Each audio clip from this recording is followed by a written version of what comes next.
Hello, everybody. My name is Ray, and I am back. Evangelical Dark Web is back from its YouTube imprisonment. And today we're going to be talking about the PCA, the Presbyterian Church in America. They are having their General Assembly a week after the Southern Baptist Convention has had their annual convention. And we're going to talk about that. I think I'll do a separate stream on the Southern Baptist Convention. But let's talk about the PCA, the Presbyterian Church in America, their General Assembly. Let's talk about that and some of the major events that have happened. I'm going to use an article that I've written and will publish at the same time as this video as the backdrop for this video. And the headline is that the PCA, they want to punt on critical race theory. They want to punt on critical race theory. That is the headline here.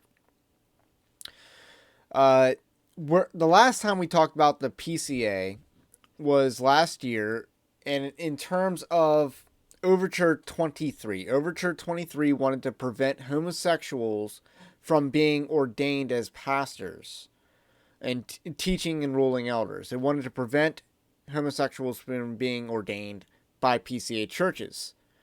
Largely in response to people like Greg Johnson, who, since this time, has been acquitted of charges against him related to Overture 23. Additionally, Overture 23, which passed at the General Assembly, has not passed in the state-level presbyteries.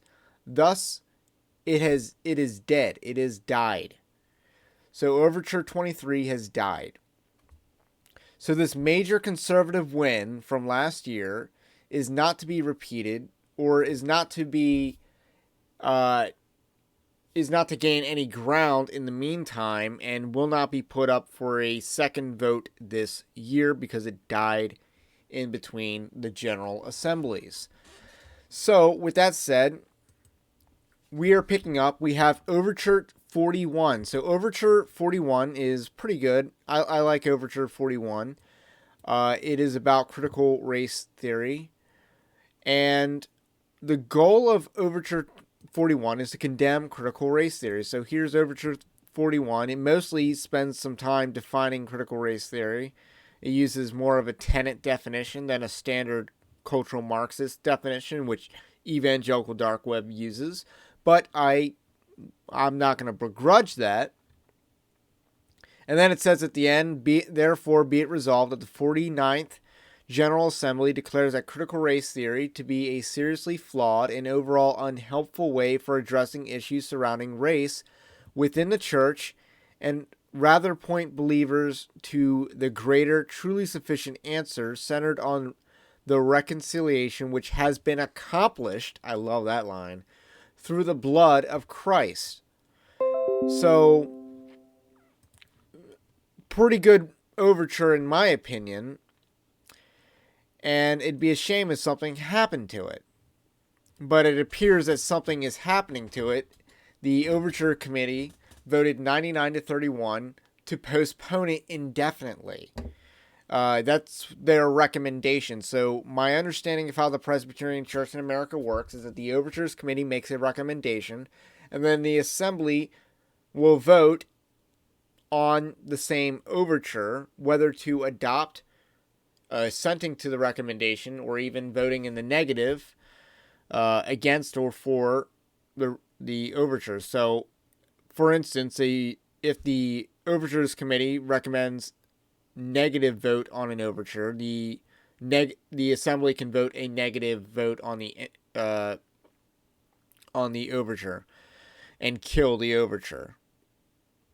Likewise, positive, and then they can recommend negative on an overture, and then the Assembly recommends positive or passes the overture.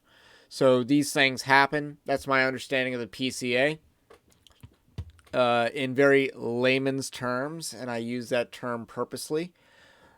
So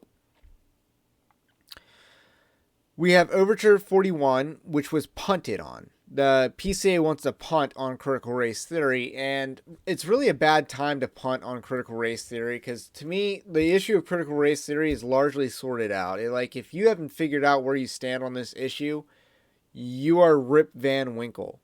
So, with that said, what are the other overtures that are drawing some attention this time? I have skimmed through the list, and we have Overture 13, which calls for the end of abortion in the United States. And what I really like about Overture 13 is that it's not feminist.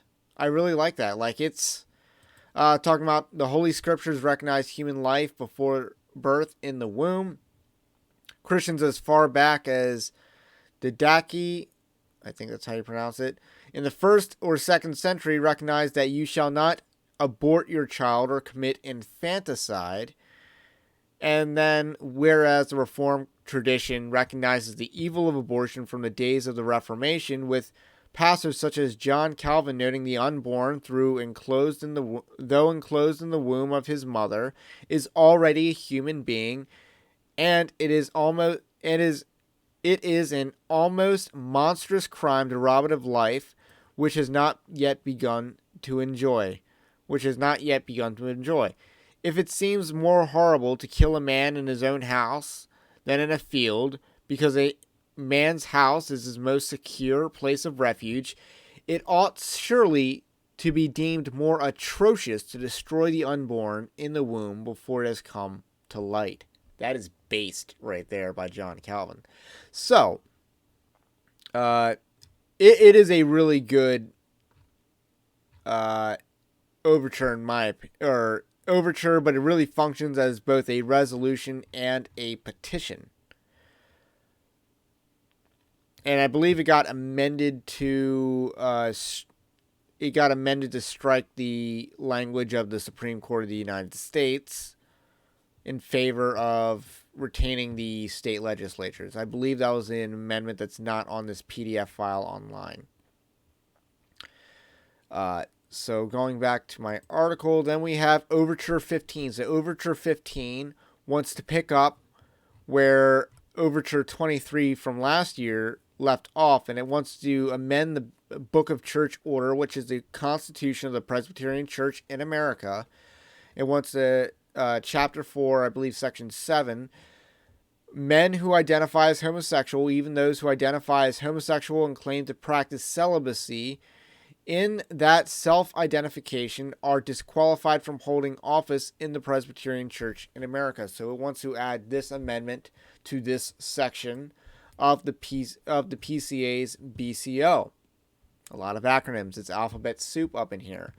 But, again, I think this overture will be recommended. I believe this overture was recommended by the committee, by the Overtures Committee. It will probably also pass in the General Assembly. Now, the General Assembly is being reported to have a very high turnout. Whether that high turnout means that there's going to be more people fighting for the church or against the church, we have yet to see, but we will. We will find out. And the last resolution or overture I want to talk about is Overture 42, which I'm not really sure what to make of, but it seemed to be a very high-profile overture. Let me just read the resolve. Therefore, be it resolved that the 49th General Assembly call all teaching and ruling elders to not participate in secretive and exclusive political groups for the purpose of influencing or manipulating the church courts according to a particular agenda, but rather to engage in good faith with brothers in their own sessions and presbyteries for the purity, peace, and unity of the church. So I'm not quite sure what the context of this is. Is this talking about revoice? Is this looking at the Southern Baptist Convention and saying, we don't like what the Conservative Baptist Network is doing? What exactly is going on here with this overture? I'm not particularly sure. So, but this overture was recommended against by the Overtures Committee. So, that says something.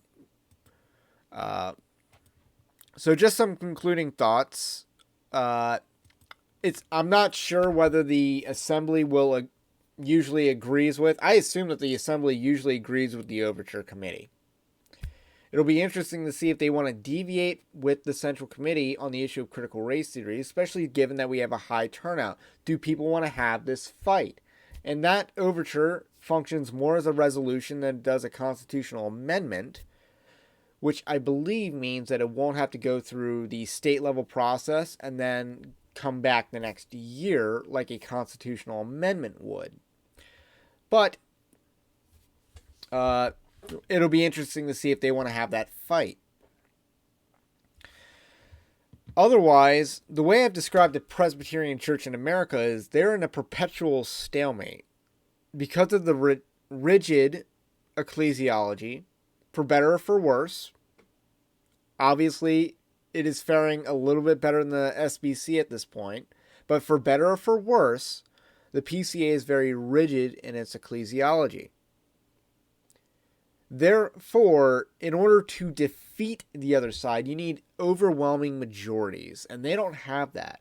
The conservatives, or I should say the Orthodox, or even the Christians in the PCA do not have the supermajorities necessary to defeat the pagans, the wolves in their midst. That proved to be the case with Overture 23 and the subsequent not disqualification of Greg Johnson. And I believe this will also continue to be the case moving forward because there's no reason to believe otherwise. So with that said, it'll be interesting to see. I like the fact that their pro-life resolution doesn't include feminist language. I also like the fact that they're still picking the fight on the Revoice movement. Keep picking that fight. Maybe you'll win this time.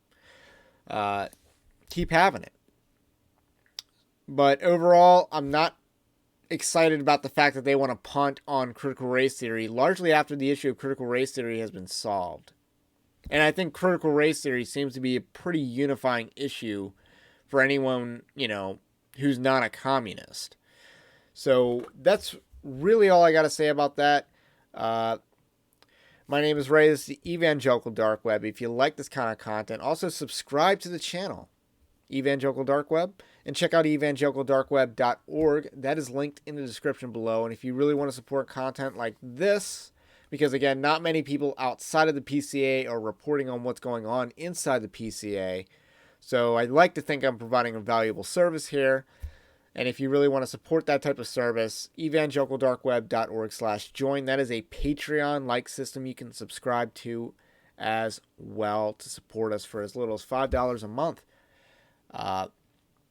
Also, we have a new logo for Evangelical Dark Web, the channel, and I'll slowly start integrating that new logo, into all those socials and stuff like that. Otherwise, let me know what you think about what I think. Have a blessed day, and I will catch you on the next one.